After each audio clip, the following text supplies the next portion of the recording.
नमस्कार दोस्तों, एक बार फिर अपने YouTube चैनल में आप सभी का स्वागत करता हूं। आज हम बात करेंगे पिछले 10 सालों में एनडीए गवर्नमेंट ने, मोदी गवर्नमेंट ने कौन-कौन सी योजनाएं चलाई, उनका क्या प्रभाव पड़ा और आने वाले लोकसभा 2024 के चुनाव में उसका क्या प्रभाव पड़ेगा, कैसे वो वोट में तब्दीली होगी, लाभार्थियों जो लाभार्थी हैं वो कैसे उस वोट में तब्दील होंगे। उसके बाद 2014 के पहले क्या स्थिति थी देश में और 2014 के बाद क्या परिवर्तन हुआ है देश के अंदर, सामाजिक क्षेत्र में, आर्थिक में, रोड, रेलवे, हवाई अड्डा, निर्माण में, इन सभी चीज़ों में जानेंगे। प्रमुख योजनाएं कौन कौन सी चलाई, उसका देश के ऊपर या समाज के ऊपर क्या प्रभाव हुआ, इन सब के बारे में बात करेंगे। आज सब इसी के बारे में बात करेंगे। ये वीडियो थोड़ा लंबा होगा, लेकिन आप लोग इसको देखिए, इसमें आपको काफ़ी मज़ा आएगा और जानकारी भी उपलब्ध होगी कि इन 10 सालों में सरकार ने कौन कौन सी प्रमुख योजनाएं चलाई और उसका क्या प्रभाव पड़ा। आज हम इसी के बारे में बात करेंगे। इसके बाद एक वीडियो और आएगा जिसमें हम विपक्ष के बारे में, एनडीए गठबंधन, कांग्रेस और 2024 में उनकी क्या संभावनाएं रहेंगी, कैसे वो अच्छा कर सकते थे, इन सब के बारे में बात करेंगे। आज जो बात करेंगे वो सब एनडीए इन 10 सालों के बीच में नरेंद्र मोदी गवर्नमेंट ने कैसे देश के अंदर बदलाव लाए, कैसे विकास किए और आगे 2024 में उनकी क्या संभावनाएं रहेंगी, इसके बारे में बात करेंगे। 2014 में नरेंद्र मोदी के नेतृत्व में चुनाव लड़ा गया और वो 273-74 सीटें जीतकर जो है भारतीय जनता पार्टी और एनडीए गठबंधन 303 के करीब सीटें जीती थी और तब सरकार बनी। और उसके बाद लगातार 10 साल, मतलब 2019 में भी रिपीट हुई। इसी के बीच में कोविड भी आया 2020 में, जिसमें पूरे विश्व को हिला कर रख दिया। उसमें भारत भी काफ़ी प्रभावित रहा और लेकिन फिर भी भारत अपने जो 2013 में जो निराशा, जो लगातार भ्रष्टाचार के मुद्दे हावी होते रहे सरकार के ऊपर, जो पिछले कांग्रेस के गवर्नमेंट थी, मनमोहन सरकार की, उसके ऊपर काफ़ी भ्रष्टाचार के मामले दर्ज हो गए थे और काफ़ी विरोध प्रदर्शन स्टार्ट हो गया था 2011-12 से ही। और एक तरह से भ्रष्टाचार में डूबी हुई सरकार, देश में एक तरह से निराशा का माहौल था और उसके बीच में नरेंद्र मोदी जी का प्रभाव होता है क्योंकि वो गुजरात के मुख्यमंत्री थे और पिछले 3 टर्म से वो मुख्यमंत्री थे वहाँ से, और गुजरात मॉडल का बहुत ज़ोर शोर से प्रचार किया गया और जिसके परिणाम स्वरूप 2014 में नरेंद्र मोदी की सरकार बनी। सरकार बनने के बाद मोदी जी ने काफ़ी सारी योजनाएं चलाई जो ग्राउंड लेवल पर, जिसके बारे में पहले सोचा भी नहीं जाता था। जैसे जनधन योजना थी। देश की आज़ादी के 60 सालों के बाद भी ग्रामीण क्षेत्रों में या भारत की आबादी के 60% लोग ऐसे थे जिनके पास अपने खाते भी नहीं थे। तो एक जनधन योजना चलाई जिसके वजह से देश में लगभग आज सभी के पास, जो भी जिनके पास प्रूफ नहीं था, मतलब जिनको कोई प्रूफ नहीं दे सकते थे, उनके भी जीरो बैलेंस पे खाते खोले गए और जिससे ये आर्थिक रूप से ग्रामीण क्षेत्रों में महिलाओं को, बुजुर्गों को, जिनके पास कोई कागज़ नहीं थे, जो पढ़े लिखे लोग नहीं थे या छोटे मोटे व्यवसायी थे, उनको जो है बैंकों से जोड़ा।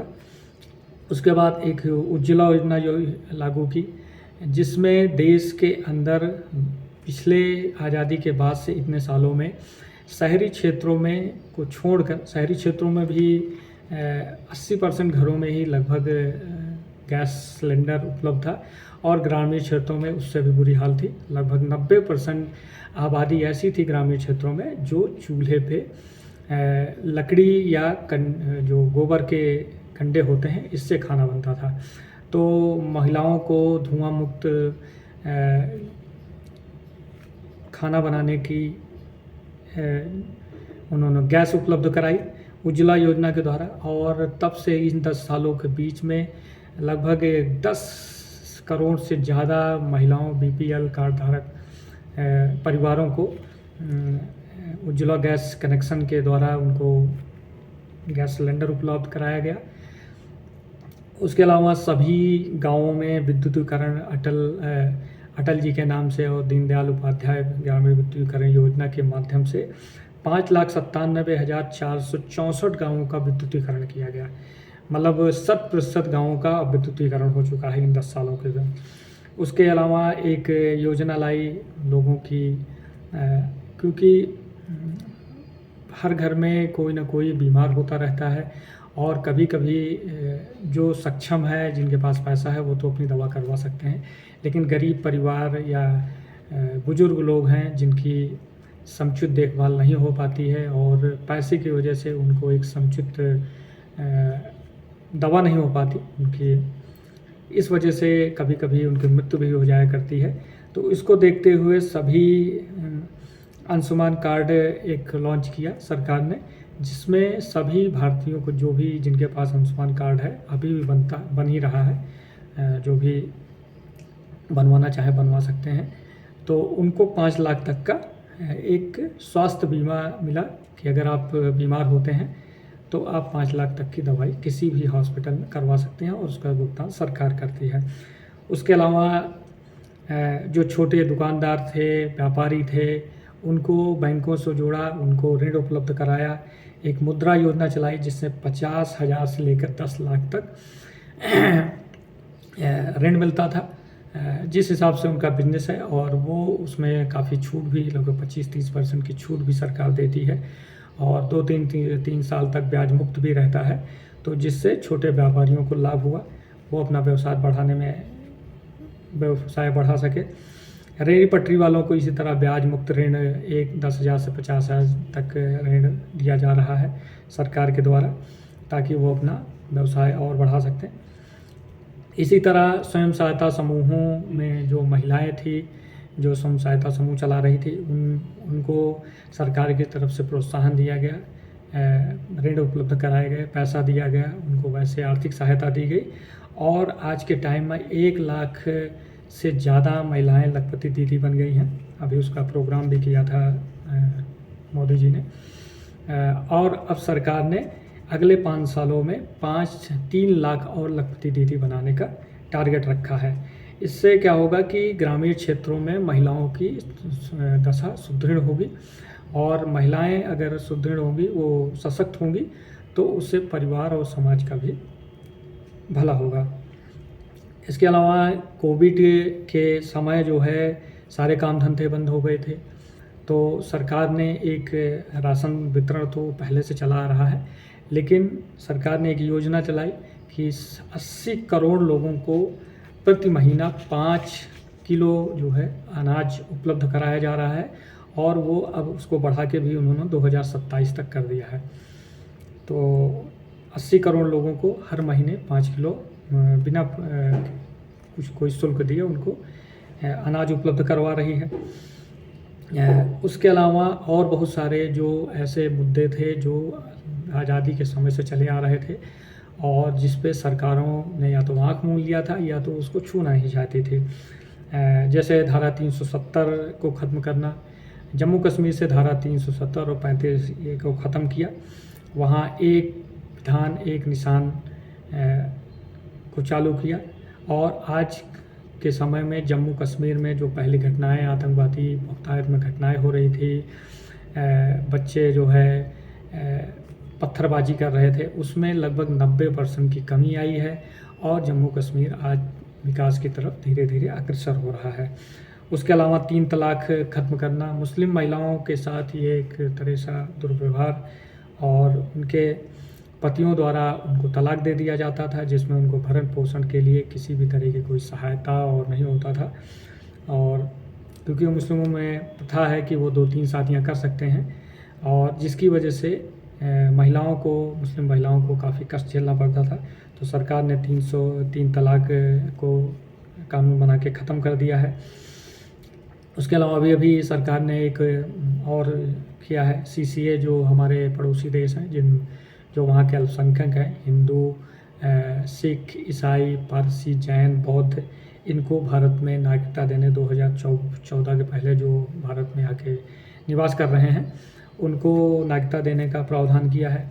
अभी राम मंदिर का मुद्दा आज़ादी के पहले से चला आ रहा था, इस पे भी सरकार ने, सुप्रीम कोर्ट का फैसला आया और सरकार ने उसका निर्माण, सरकार क्या मतलब एक सरकार ने एक एनजीओ टेस्ट बनाया है जिसके रेख में राम मंदिर का निर्माण हुआ और अभी इसका उद्घाटन मतलब प्राण प्रतिष्ठा भी हो गई है और लाखों लाख लोग वहाँ जाके दर्शन कर रहे हैं।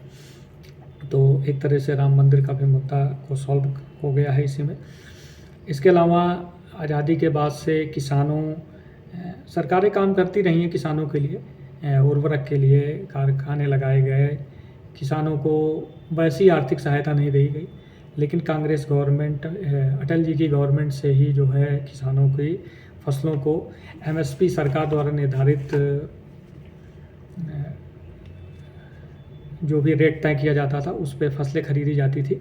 लेकिन सरकार इन 10 सालों में सरकार ने हर साल जो है जो भी एमएसपी पे फसलें खरीदी जा रही हैं उन पे एमएसपी का रेट बढ़ाते रही है, हर साल बढ़ाती है। और उसके अलावा मोटे अनाजों का उत्पादन भी बढ़ाने पर प्रयासरत है। मोटे अनाजों को भी लेके सरकार जो है उसका बड़े पैमाने पे प्रचार प्रसार कर रही है, देश में भी और विदेशों में भी, और इसका निर्यात करने का भी के प्रयास में लगी है सरकार। उसके अलावा एक किसान सम्मान निधि सरकार द्वारा दी जानी शुरू हुई है, जिसमें किसानों को, जो उच्च वर्ग के किसान हैं उनको छोड़ के बाकी सभी जो किसान हैं इनको सभी को लगभग 9 करोड़ के करीब किसान हैं जिनको हर वर्ष 6,000 रुपये की आर्थिक सहायता सरकार द्वारा दी जा रही है, जो 3 किस्तों में 2-2 हज़ार रुपये के रूप में आती है। चुनाव के पहले लोगों का ये मानना था कि सरकार शायद इसमें कुछ बढ़ोतरी करे, लेकिन इसमें बढ़ोतरी नहीं हुई। लेकिन कुछ राज्य सरकारें, मध्य प्रदेश है, तेलंगाना है, इन राज्यों में राज्य सरकारें भी इसमें और अपनी तरफ से पैसा ऐड करके किसानों को दे रही हैं। तो इससे कहीं ना कहीं छोटे किसानों को इससे थोड़ा बहुत जो है बेनिफिट मिल रहा है, उनके अपने थोड़े बहुत जो खर्चे हैं उससे इसको मैनेज करने में आसानी हो रही है। इसके अलावा प्रधानमंत्री ग्रामीण आवास योजना लागू की सरकार ने, पहले से भी चली आ रही थी लेकिन इसको बड़े पैमाने पर लागू किया गया और इसमें सभी जो भी गरीब या जिनके पास घर नहीं था, कच्चा मकान था, उनको 100% जो है इस योजना के माध्यम से पक्का मकान बनाने के लिए सरकार की तरफ से सहायता दी जा रही है। 1,30,000 के करीब इसमें रकम दी जाती है और अभी तक 4 करोड़ घरों का निर्माण हो चुका है और सरकार ने आगे 2024 के बाद 2029 के बीच में 2 करोड़ घरों का निर्माण करने का और लक्ष्य रखा है। इसके अलावा उर्वरकों पे सरकार सब्सिडी दे रही है। अगर उर्वरक को यूरिया, डीएपी को अगर अपने रेट में बेचा जाए तो इनकी लागत जो है आज के समय में, जैसे यूरिया 300-350 की आ रही है, डीएपी 400-400 के करीब आती है, लेकिन अगर इनको एक्चुअल रेट पर बेचा जाए तो ये 2,500-3,000 रुपये तक की पड़ेंगी। सरकार को इसमें भारी सब्सिडी दे रही है और किसानों को कम दाम में उपलब्ध करवा रही है। उसके अलावा यूरिया की कालाबाजारी बहुत होती थी। यूरिया क्योंकि बहुत सारी कारखानों में भी यूज होती है, खासकर रद्दी गलाने वलाने में, पेपर मिलों में बहुत सारा यूज होता था यूरिया का। तो जिसको रोकने के लिए सरकार ने नीम कोटेड यूरिया का प्रचलन किया है। नीम कोटेड है इसलिए वो कारखानों में यूज नहीं हो सकती है, तो उसका कॉमर्शियल यूज नहीं हो सकता, वो सिर्फ किसान ही यूज कर सकते हैं। उसके अलावा एफसी खरीद, मोटे अनाजों को प्रोत्साहन, ये सब चीज़ें सरकार ने चालू की हैं। उसके अलावा महिलाओं को लेकर इस सरकार में महिला केंद्रित बहुत सारी योजनाएं रही हैं। जैसे जनधन योजना था, इसमें भी महिलाओं को बहुत सहायता मिली, क्योंकि पुरुष तो एक तरफ अपने खाते खुलवा भी लेते थे किसी भी तरह करके, लेकिन महिलाओं को स्वावलंबी और महिलाओं को बचत के लिए कोई ऐसी प्रभावी योजना नहीं थी, उनके पास कोई साधन भी नहीं था। तो जिसको ध्यान में रख के जनधन योजना रही है, और इसमें महिलाओं को, बहुत सारी महिलाओं को, लगभग 25 करोड़ की करीब महिलाओं को इसमें जनधन खाते खोले गए हैं। उसके उज्ज्वला योजना का 100% लाभ जो है महिलाओं को मिल रहा है। उसके अलावा बेटी बचाओ बेटी पढ़ाओ, ये इसमें बेटियों को जो पैदा होते ही मार दी जाती थी, बच्चियों को पढ़ाने के लिए, शिक्षा के लिए ध्यान दिया गया सरकार के द्वारा। बेटी बचाओ बेटी पढ़ाओ को प्रोत्साहित किया जाए।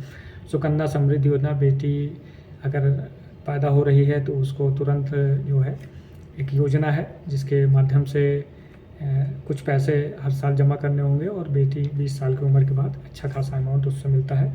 राष्ट्रीय पोषण मिनट, इसमें जो गर्भवती महिलाएं हैं उनको पोषण की व्यवस्था, महिला शक्ति केंद्र की स्थापना, 6 माह मातृत्व अवकाश का नियम बनाया सरकार ने। पहले 3 महीने का था, इसको 3 महीने और बढ़ा के 6 महीने कर दिया है। कोई महिला अगर बच्चे को जन्म देती है तो उसको 6 महीने मातृत्व अवकाश मिलेगा। इसके अलावा मोबाइल में पैनिक बटन का एक ऑप्शन दिया है कि अगर आप कोई लड़की या महिला किसी मुसीबत में फंस जाती है तो पैनिक बटन दबाएगी तो उसको जो अगल बगल के नज़दीकी थाने होंगे या जो भी सुरक्षा की दृष्टि जो व्यवस्था होगी वहाँ पे ऑटोमेटिक उसको पता लग जाएगा। उसके बाद महिला हेल्पलाइन की व्यवस्था की 181 चलाया। इसके अलावा पंचायतों में महिलाओं की भागीदारी बढ़ाने का निरंतर प्रयास कर रही है सरकार, और अब तो महिला आरक्षण बिल भी लोकसभा में पास कर दिया गया है जिसमें 33% महिलाओं को लोकसभा, राज्य विधानसभा और राज्यसभा में इनको आरक्षण मिलेगा और इनकी सीटें रिजर्व होंगी। अभी ये इम्प्लीमेंट नहीं हुआ है लेकिन 2019 तक लग रहा है कि यह हो जाएगा।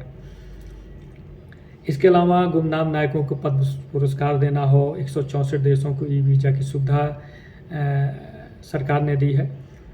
जब से इस सरकार आई है तब से लगातार जो विदेश जाने वाले लोग हैं, विदेशों में काम करने घूमने वाले लोग हैं, इनको लगातार इनको प्रोत्साहित कर रही है और इनके सरलीकरण कर रही है। आज देश में लगभग 500 के करीब जो है पासपोर्ट केंद्र संचालित हो गए हैं। लगभग हर ज़िले में ही पासपोर्ट का केंद्र बन गया है। पहले पासपोर्ट बनवाने में 2-3 महीने लग जाते थे, लेकिन अब अगर बनवाना हो किसी को तो वो हफ्ते 15 दिन में पासपोर्ट बनने की सुविधा उपलब्ध हो गई है। इसके अलावा नदी घाटों का जीर्णोद्धार हुआ, उसके बाद नदियों में स्वच्छ जल उपलब्ध हो। गंगा में जैसे प्रदूषित जो नदियां थी उसको साफ़ करने के लिए योजनाएं चलाई गई। जो उसके बगल घाट थे उनको जीर्णोद्धार किया। स्वदेश दर्शन, कई सारे सर्किटों का निर्माण। भारत में पर्यटन को बढ़ावा देने के लिए सरकार की तरफ से बहुत सारे सर्किटों का निर्माण किया जा रहा है, जिससे Ramayan circuit, Krishna circuit, Buddha circuit, Himalaya circuit, eco circuit, वन्यजीव सर्किट, सूफी सर्किट, समुद्र के सर्किट, ऐसे बहुत सारे सर्किटों का निर्माण किया जा रहा है, जिससे लोग पर्यटन की दृष्टि से ये काफ़ी बढ़ावा मिलेगा। और भारत में एक तरह से धार्मिक पर्यटन का बहुत महत्व भी है और धार्मिक पर्यटन बहुत सबसे ज़्यादा होता भी है। देश के लोग कहीं भी न जाएं, लेकिन धार्मिक पर्यटन में मंदिरों में जाना हो तो वहाँ जाना। जैसे भी राम मंदिर है या बना है, या काशी में काशी विश्वनाथ कॉरिडोर बना है, या मध्य प्रदेश में उज्जैन में महाकाल लोक बना है। जब से ये सब बने हैं तब से वहाँ पर्यटकों की या श्रद्धालुओं की संख्या में 200-300 गुना वृद्धि हो गई है। जैसे राम मंदिर ही बना है तो जब से बना है तब से लगभग 2-2.5 लाख लोग प्रतिदिन जो है वहाँ पे जा रहे हैं, और अगर जा रहे हैं तो उसकी सुविधा, बस की व्यवस्था, होटल की व्यवस्था, रुकने की व्यवस्था, और मतलब सारी चीज़ों में कहीं ना कहीं अर्थव्यवस्था में उसका योगदान बढ़ ही रहा है। उसके अलावा सरकार मोदी जी ने संयुक्त राष्ट्र संघ में अंतर्राष्ट्रीय योग दिवस मनाने का प्रपोजल रखा था, और लगभग 190 देशों ने इस प्रपोजल को माना है, और तब से लेकर 21 जून को अंतर्राष्ट्रीय योग दिवस मनाया जाता है। तो इससे भी भारत की छवि जो है विदेशों में काफ़ी सुधरी है।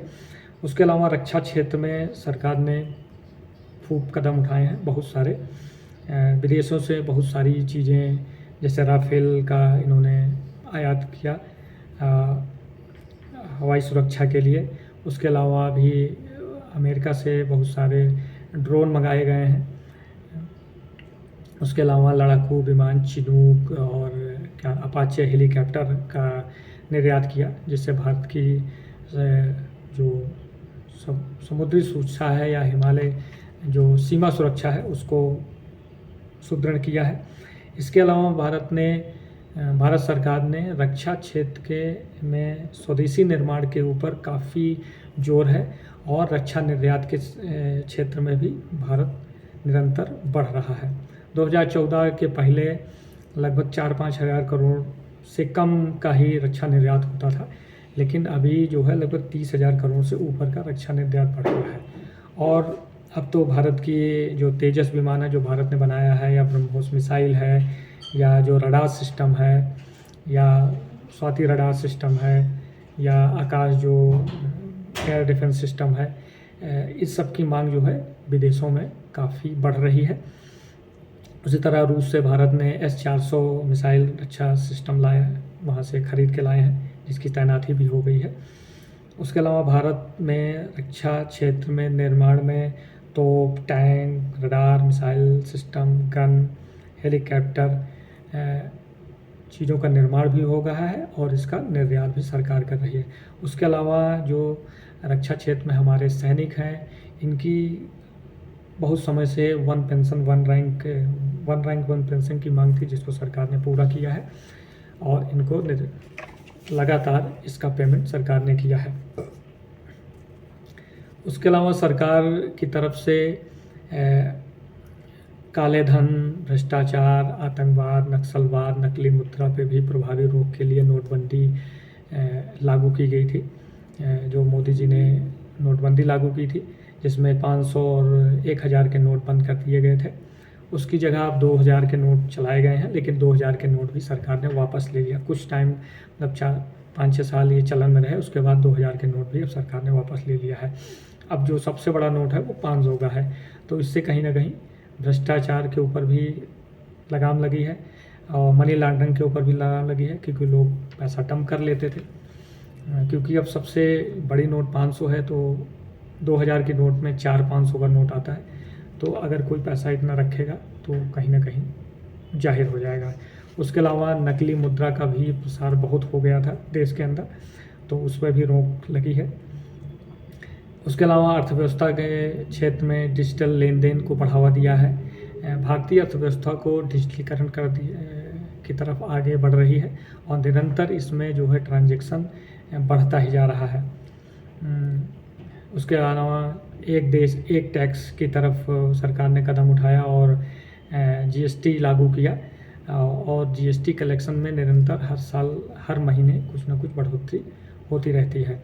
लगभग 1,60,000 करोड़ के करीब जो है हर महीने GST कलेक्शन हो रहा है और बहुत सारे कई लाख लोग जो है टैक्स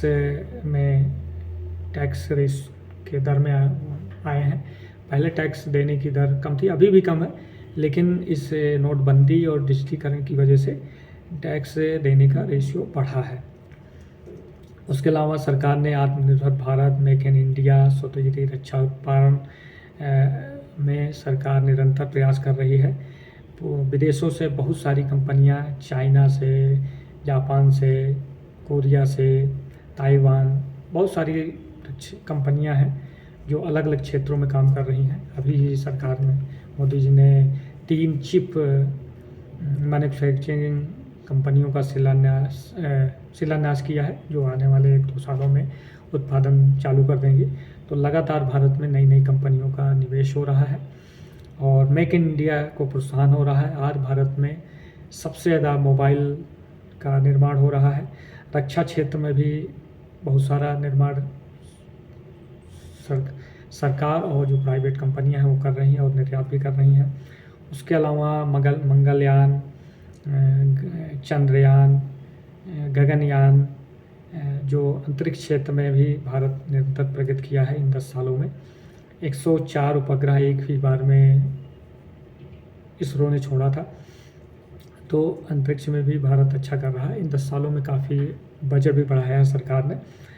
उसके अलावा बुनियादी ढांचा में जैसे ईस्टर्न फेरीफेल एक्सप्रेस हो, दिल्ली के चारों तरफ एक एक्सप्रेस वे का निर्माण किया गया है। उसके बाद दिल्ली मेरठ एक्सप्रेस वे का निर्माण हुआ है। अभी जल्दी ही द्वारका एक्सप्रेस वे भी चालू किया गया है। उसके अलावा यूपी में 6 एक्सप्रेस वे बन रहे हैं।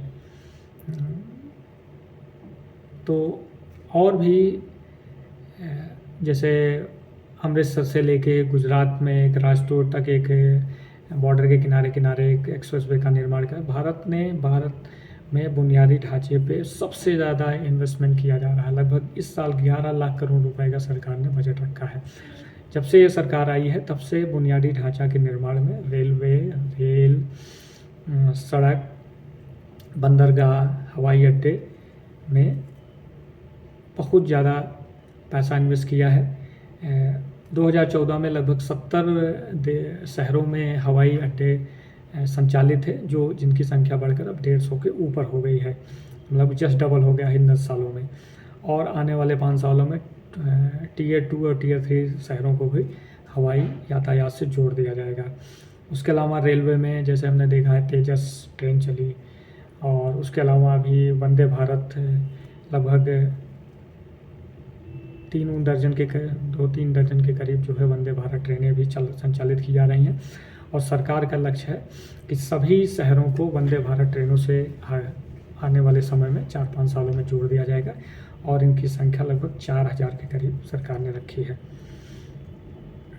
उसके अलावा स्वास्थ्य के क्षेत्र में सरकार ने लगभग सभी राज्यों में एक एम्स की बनाने की जो है प्रयासरत है। और जैसे यूपी में रायबरेली और गोरखपुर एम्स चालू हो गया है। बहुत सारे एम्सों का अभी निर्माण चल भी रहा है, और कई सारे राज्यों में एम्स चालू हालत में भी हैं। और मेडिकल के कॉलेजों की संख्या भी 2014 से 2024 के बीच में डबल हो गई है। उसके बाद 50,000 से ज़्यादा MBBS की सीटें भी बढ़ गई हैं। तो स्वास्थ्य के क्षेत्र में भी सरकार निरंतर काम कर रही है और काफ़ी बजट भी आवंटन कर रही है। उसके अलावा कोविड के समय पूरे देश में जितने भी लोग हैं सभी को मुफ्त कोविड टीकाकरण के द्वारा टीका लगाया गया, और कई लाख टीके जो है अपने मित्र देशों को और विदेशों में भी सरकार ने भेजा फ्री में। तो ये मानवता के लिए सरकार ने ऐसा किया। तो ये सारी इन 10 सालों में सरकार ने, चाहे मूलभूत परियोजनाएं रही हों, मूलभूत ढांचे के विकास रहा हो, रक्षा क्षेत्र का विकास रहा हो, महिलाओं के विकास में महिलाओं को चाहे वो 10 करोड़ शौचालय बना के उनको दिया हो, या फिर 12 करोड़ के करीब उज्ज्वला योजना के द्वारा उनको गैस सिलेंडर मुहैया कराया हो, या 3 तलाक के द्वारा उनको मुस्लिम महिलाओं को भी सम्मान दिलाना हो। इन सब के द्वारा महिलाओं को महिला केंद्रित बहुत सारी योजनाएं रही हैं, और महिलाओं को इसका लाभ भी मिला है। अब जो राशन कार्ड भी बनता है वो भी महिला, उसमें जो प्रमुख होता है वो महिला ही होती है। तो महिलाओं के उत्थान के लिए सरकार निरंतर प्रयास रही है, और ये देखा गया है कि जो भी चाहे 2019 का लोकसभा चुनाव रहा हो या राज्य विधानसभाओं में ही भारतीय जनता पार्टी को महिलाओं को लगभग 60% से ज़्यादा वोट जो है महिलाओं को मिल रहा है। और 2024 के भी चुनाव में देखा जा रहा है कि महिलाओं का वोट पुरुषों से ज़्यादा महिलाओं का वोट भारतीय जनता पार्टी को मिलेगा। और मोदी जी लगातार महिला केंद्रित योजनाएं लागू करते रहते हैं, और उसका क्रियान्वयन भी ठीक ढंग से हो इसका भी ध्यान रखते हैं। इन 10 सालों में सरकार ने जो बहुत सारे ऐसे काम किए हैं जिनके बारे में पहले की सरकारें सोचती भी नहीं थी, या कुछ ऐसे मुद्दे थे जिनको करने से बचती थी। चाहे वो शौचालय बनवाना हो, मोदी जी ने लाल से ये बोला था कि पहले शौचालय फिर देवालय।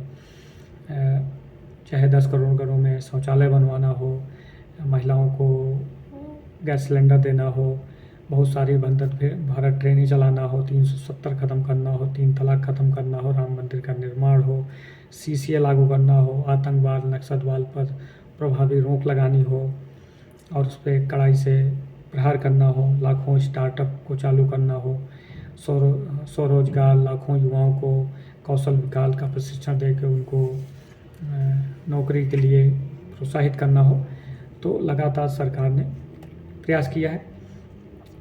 2024 के लोकसभा चुनाव में भारतीय जनता पार्टी या मोदी जी की जो कहते हैं, जो उनका नारा है, या 2024 से 2029 का जो उन्होंने टारगेट रखा है कि वो क्या क्या करेंगे, जिसमें प्रमुख है 2027 तक भारत को दुनिया की तीसरी अर्थव्यवस्था बनाना है।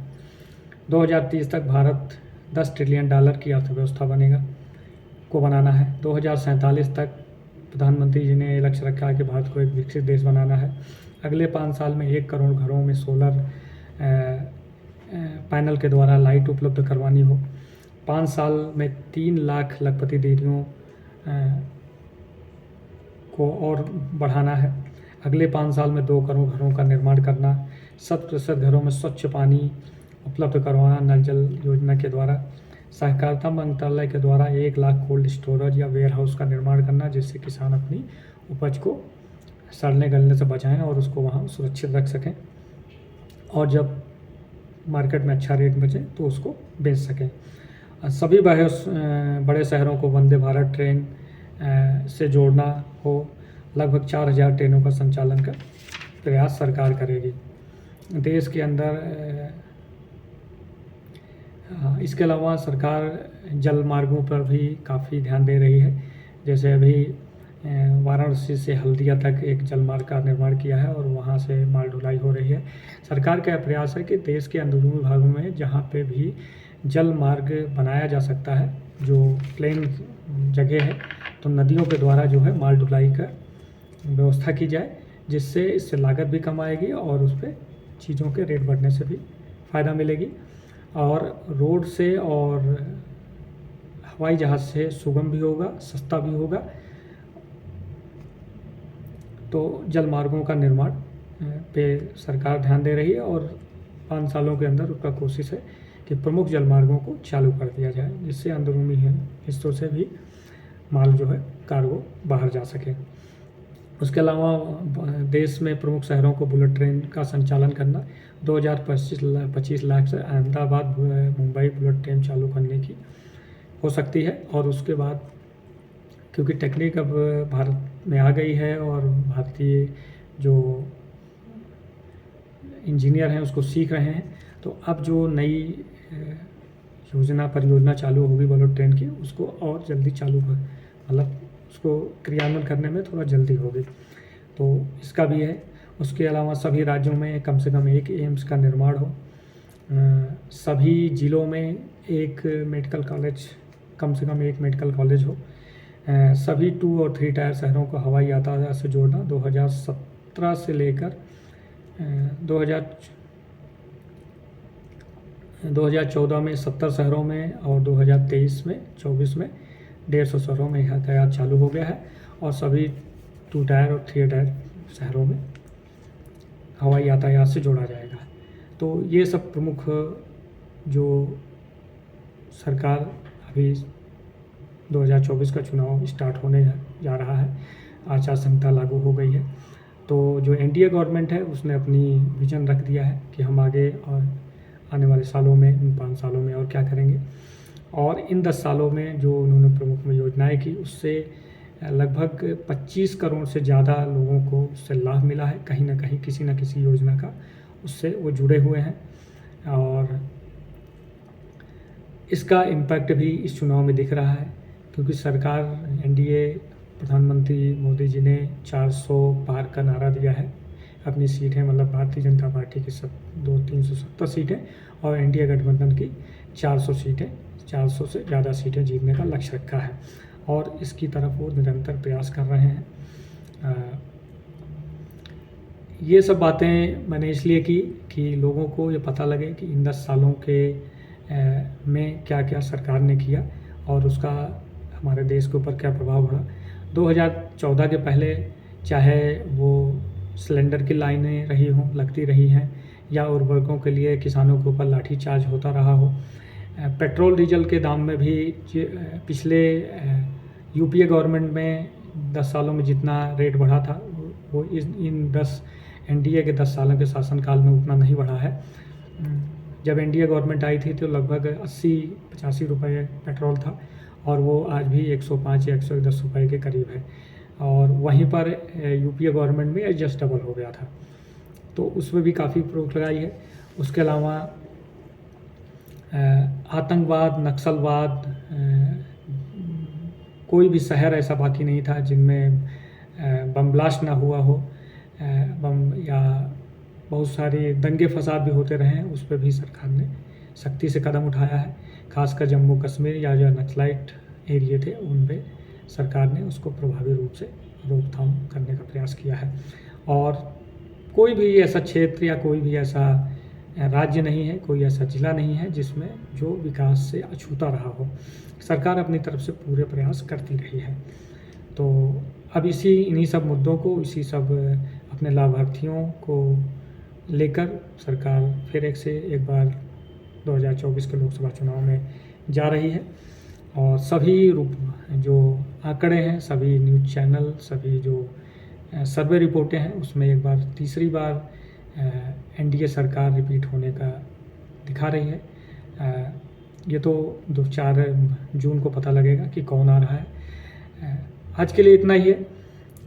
एक वीडियो मैं और बनाऊंगा इसके बाद, जो खासकर एनडीए गठबंधन और विपक्षी पार्टियों के ऊपर होगा कि 2024 में उनकी क्या संभावनाएं हैं, और वो कैसा अगर सही से मैनेजमेंट करते तो शायद वो एनडीए गठबंधन या भारतीय जनता पार्टी को प्रभावी रूप से